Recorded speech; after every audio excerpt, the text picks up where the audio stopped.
right there. A thing of beauty.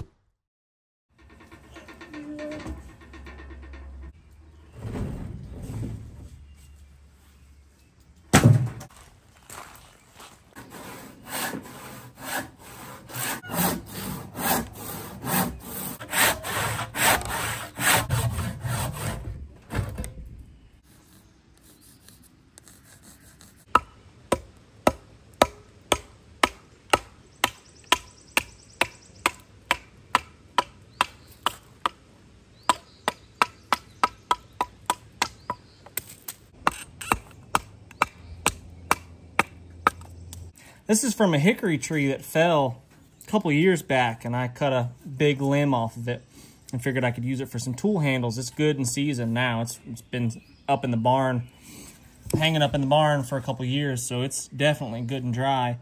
And it's got a little bit of knots and stuff, and it's not very straight grain. It's a little bit twisty, but I think it's going to work fine for this little axe head.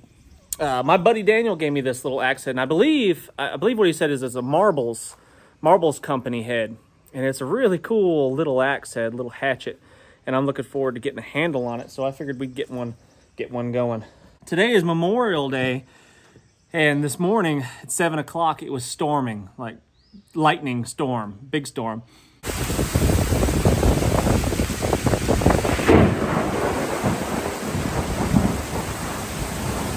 And we did Murph, a workout dedicated to a fallen hero.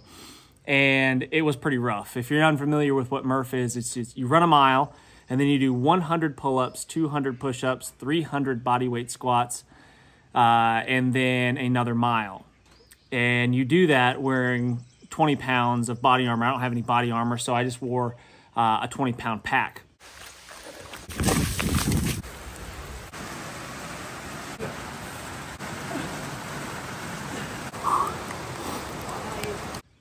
And I'm not too proud to admit that I am spent.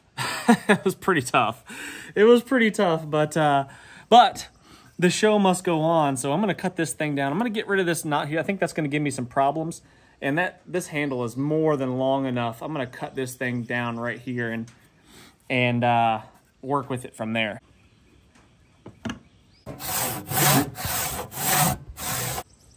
Might save this little chunk here to make a wedge.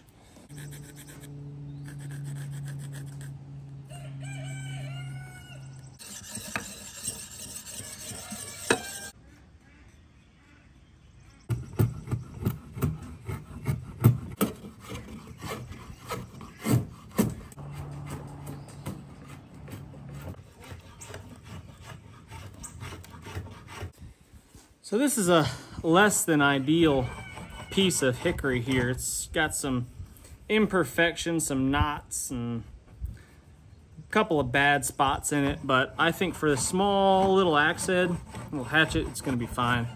I don't know if I'd bother making a full-sized axe handle out of this because it might just be too weak with all the extra weight on a bigger axe head and the leverage and the more impact, the higher impacts and stuff, it might not hold up, but I think this is gonna be more than strong enough, even with all of its imperfections. And hickory, even a nasty piece of hickory is really strong. I mean, it is tough to break a hickory handle. You gotta really try. You gotta overshoot your target, and you've gotta hit it right on there, right next to the head to bust it. And even then, sometimes it takes several of those before it finally gives up. Hickory is amazing. It's shock absorption. It's just flexibility and strength. It's pretty cool stuff. And I'm very fortunate to have quite a few hickory trees growing around on my property. This hickory tree fell a couple years ago, I guess it was now, and my buddy was parked over on the other side of the creek in the field, and he had just moved his car. And this tree fell like 60 seconds later, and it would have crushed his car. It's a big tree, and he moved just in time. All these imperfections in the wood do make it difficult to carve because it wants to splinter out on you, but I've got it pretty close to the size that I'm looking for. I like a pretty girthy handle. You know how it is. So I have slowed my roll a little bit, I've slowed my pace down a little bit, and I've switched over to this wood rasp to do some fine tuning. I haven't begun to shape the part of the handle where it's going to insert into the axe head. I've got to take quite a bit. We've got to take quite a bit of material off in order to get that to fit in there. You can see where I kind of traced the inside there. So we've got to shape that and get it to fit inside there, and then we've got to split it and put a wedge. It's kind of a process, but it's going to be really, really nice, and that's going to be a heirloom type quality tool that we can pass down to the next generation.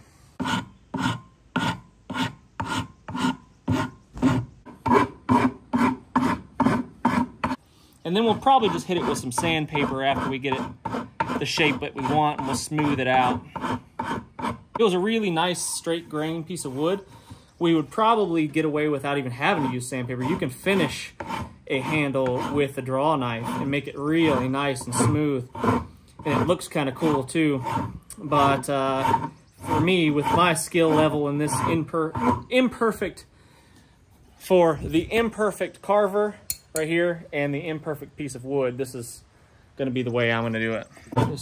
This tool handle is a lot like me, you know. Strong, versatile, handy, but very imperfect.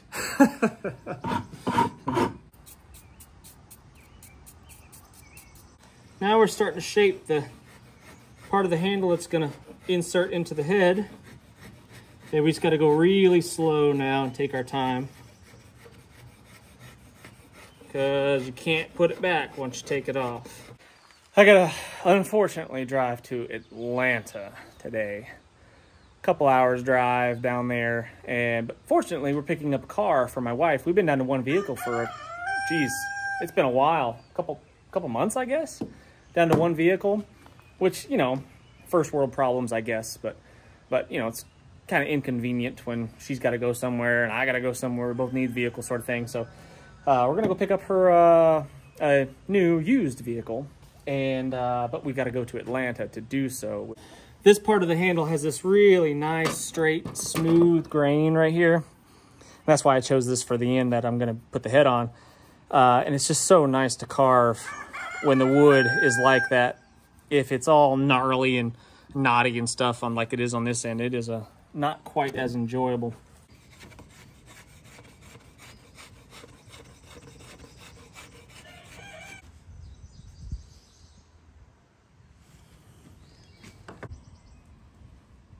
So I've marked the front. This handle has a slight curve to it. I don't know if you can see that.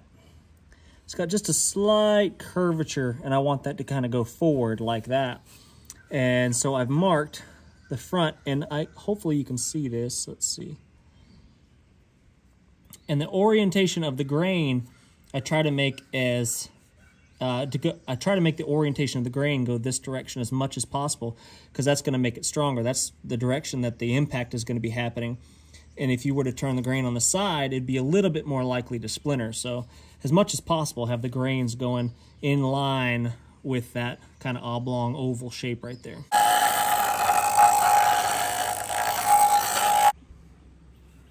All right, we're getting really close now. See what we're dealing with there. Pretty good fit. See a little bit of air gaps right there, but not bad. We just got to work it down just a little bit more. We're about, let's say we're about halfway, somewhere in there. I want to be able to get that thing on there really tight, and I want to have about a 1/4 inch sticking up past the top of the axe head right there.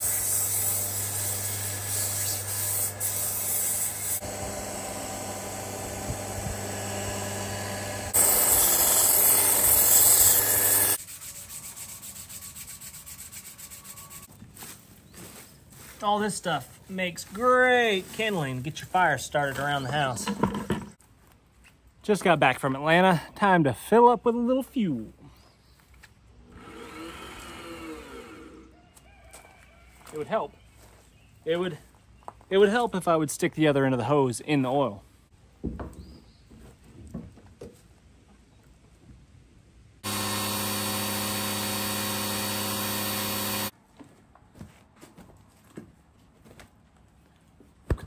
Where were we before I was so rudely interrupted? All right, don't judge me too hard, guys. This is one of my simple pleasures in life, the San Pellegrino. It's a bit fancy, I know, but man, is there a more refreshing beverage on the planet?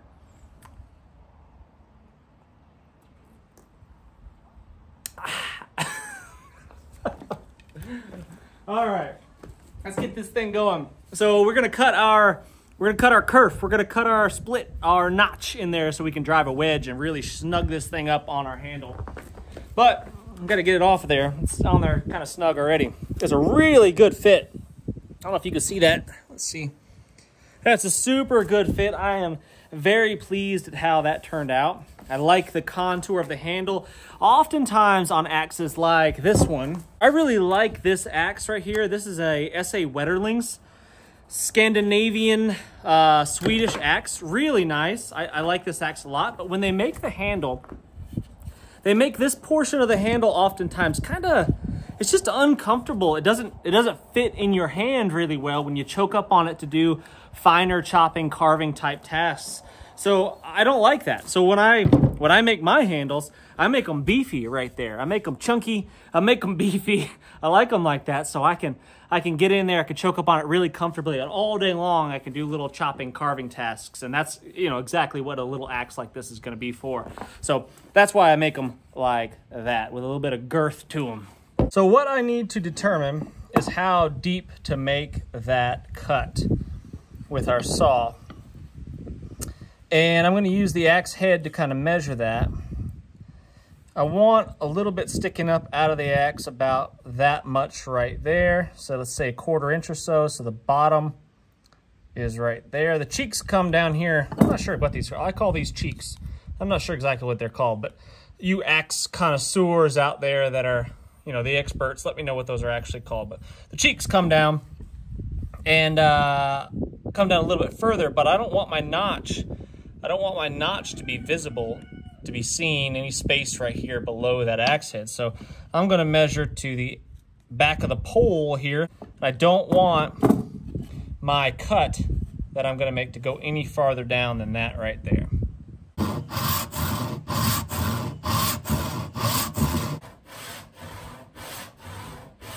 Handle making's thirsty work.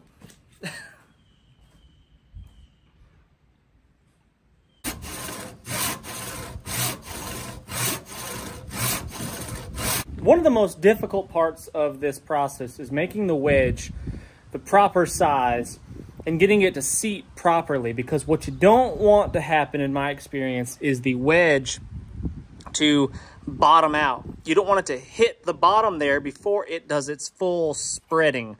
You want that wedge to get nearly to the bottom, almost to the bottom, and it's really spreading these two pieces of wood apart and locking it into place. You don't want it to bottom out before that full spread happens. So that is kind of the art. But first what we got to do is make a wedge.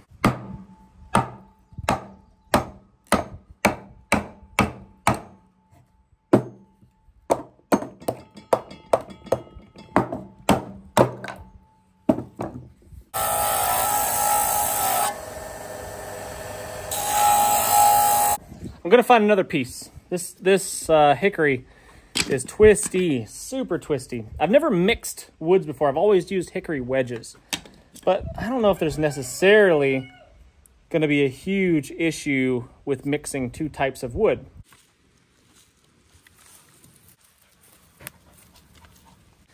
So here's a pretty nice, pretty straight piece of red oak right here. I'm gonna try to take a sliver off right here and then cut it down to size, and I think that'll be perfect.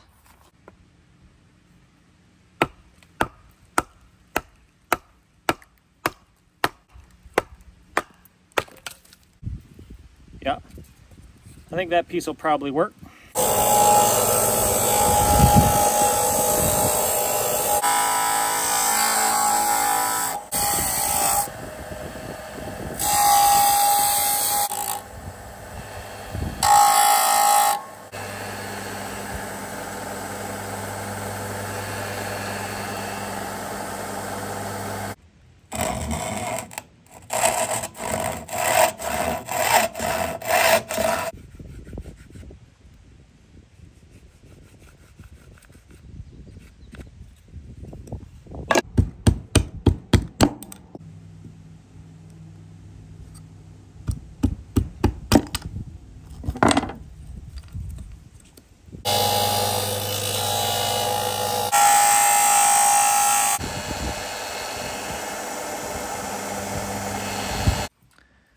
I'm just gonna mark where the bottom out position would be. So I don't want to bottom the wedge out, but if I get to this line right here, I know that I will have done that, and I'll need to kind of fix it and start over essentially.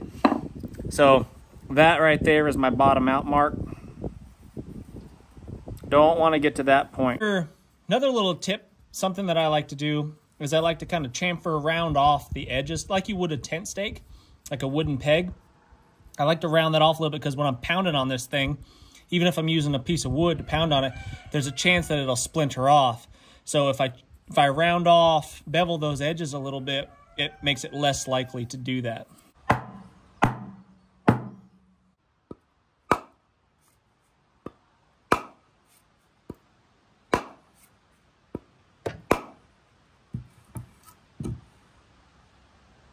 So that's on there really good. It went a little further than I expected, so I might take it off. I might cut my kerf just a little bit deeper.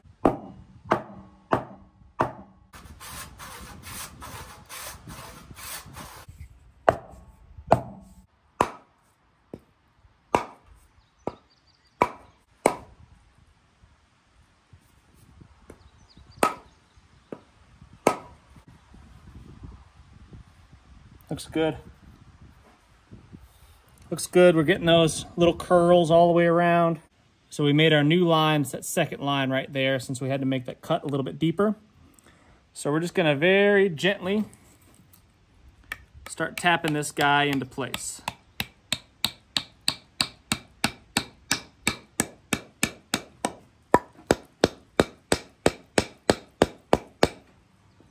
Like so.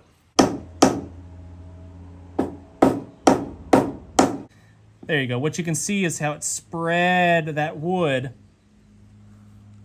above the eye, the opening of the axe right there. So there's no way that it can be pulled out because of that, unless the wedge was to come out for some reason. But you see those little curls right there kind of happening all the way around? That's perfect. That means it's got a really good snug fit, and that's not going to come off of there. And if I have a step wedge, I'll use it. I don't know. I'm going to have to go look and see if I've got one. Or maybe we can make one or something, but I'll have to look.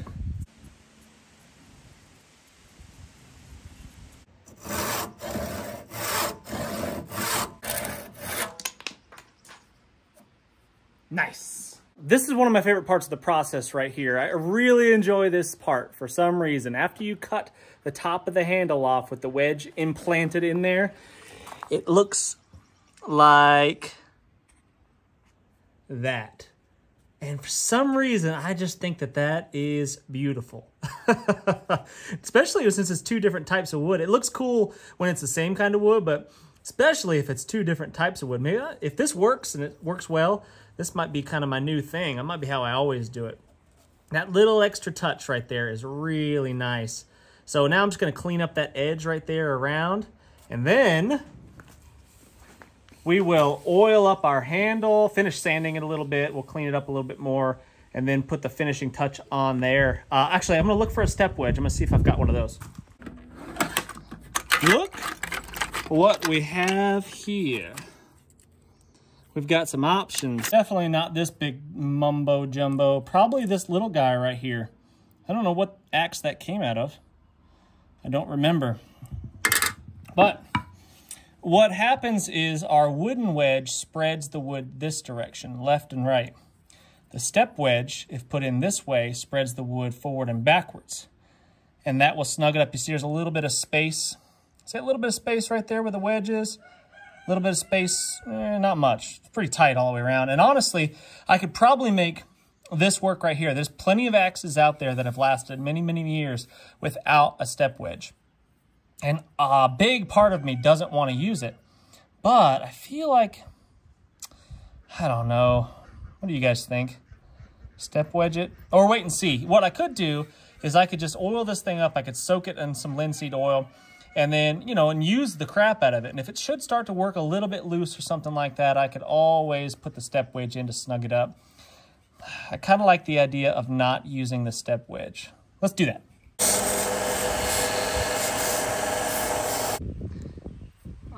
Hit the axe head a little with the sandpaper there, but no big deal. I don't really like the polished look that much anyway, so hey, you know, a little rough and scuff is kind of what I like, and that's, you know, I like some of the tool marks left in the handle like that. So, but I'm going to sand a little bit more, clean it up just a bit more, and then we're going to oil it up.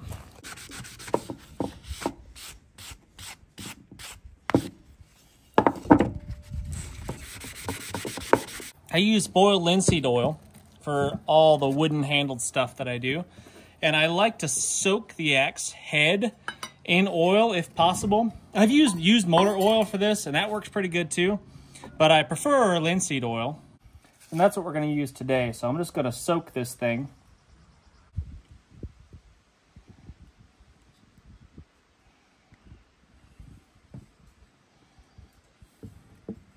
A lot of old timers would tell you just to soak it in water, right? Soak your axe head in water and it'll snug up and stay tight.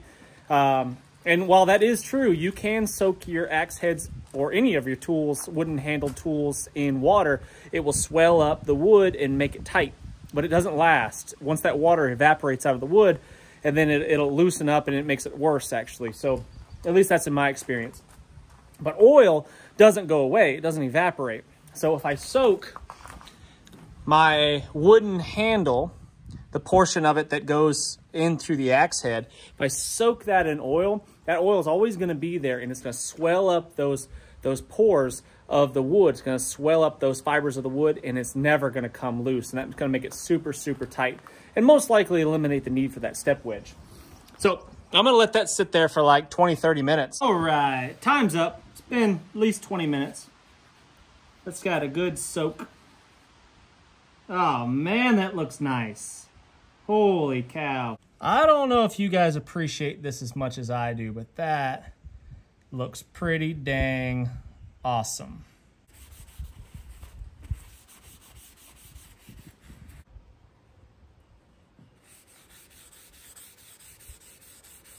Liberally applied oil to the handle, and then what I like to do is set it out in the hot sun, and that'll help soak it all in. So I'm just gonna leave it here on this stump for a minute and let that oil soak all into the wood. Now they say a soaked linseed oil rag like this one could spontaneously combust and burn your barn down.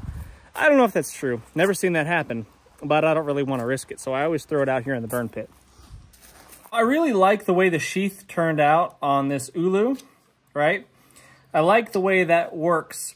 It kind of snaps into place, and this little plastic flap here, piece of Kydex, keeps it from coming off. It locks into place really, really well. So I'm thinking I'm going to try to make something like that for the axe. Let's see. What I need is a piece that has a long flap like this.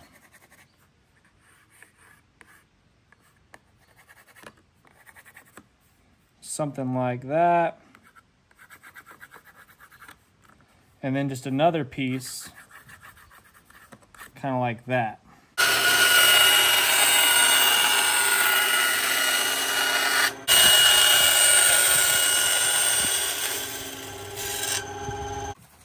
There's our two pieces that we're working with, and that looks good.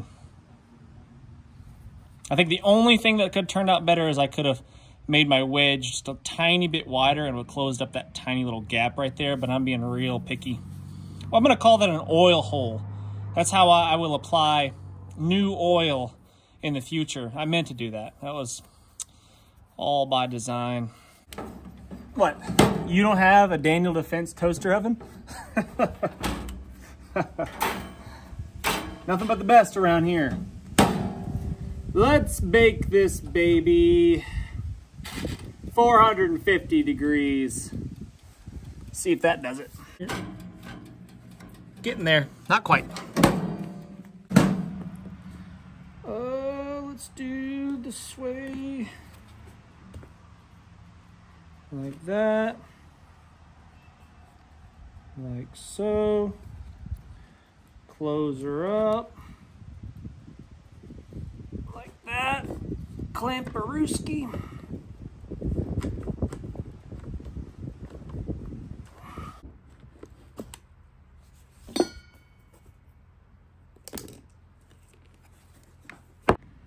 So we're going to trim it like this.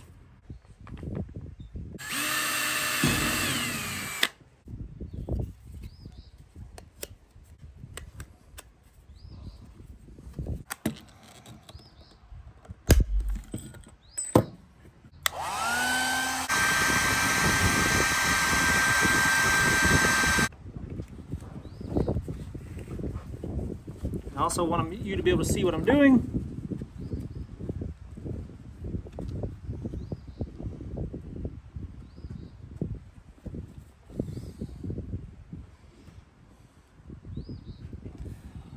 Hopefully you can see that. Sorry guys, I had to be quick, but I folded it, got it nice and hot, and then folded it around the back of the axe there, around the pole. I'll hold it until it cools, and then we'll see if that does a good job of keeping the sheath on the axe. I think it will, but we're about to find out. Oh, that's good. That's real good. And then to take it off, you just pop this off like that, and that's as easy as it gets. That design actually works quite well with the axes, just like it does the ulu. But I do need to trim that down just a little bit. It's too long, and it's the retention's a little bit too much.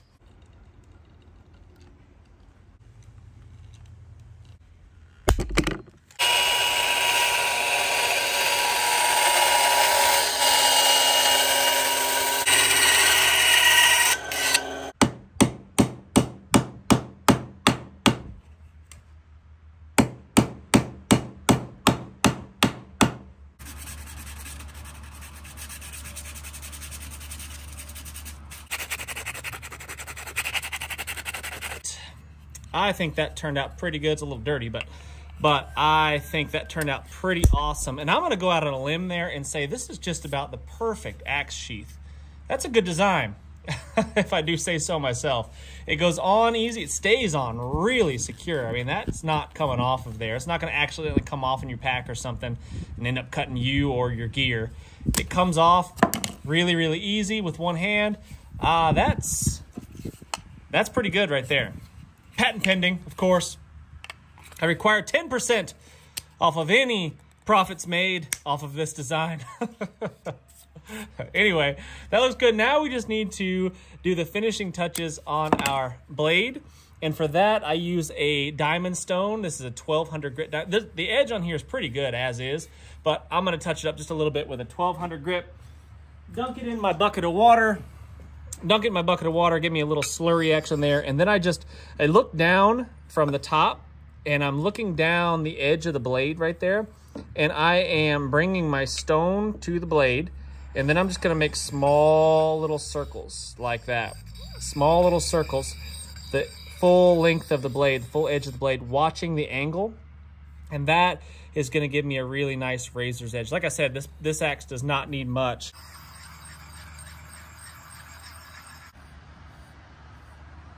Yep. I don't know if you can see that, but hair shaven sharp. That is hair popping, hair shaven sharp. That is great. If on tools like this, axes and machetes and things like that, hard working tools, if it scrapes my thumbnail, like if I could stick it on my thumbnail and it doesn't easily slide across my nail, it's sticky, it's tacky.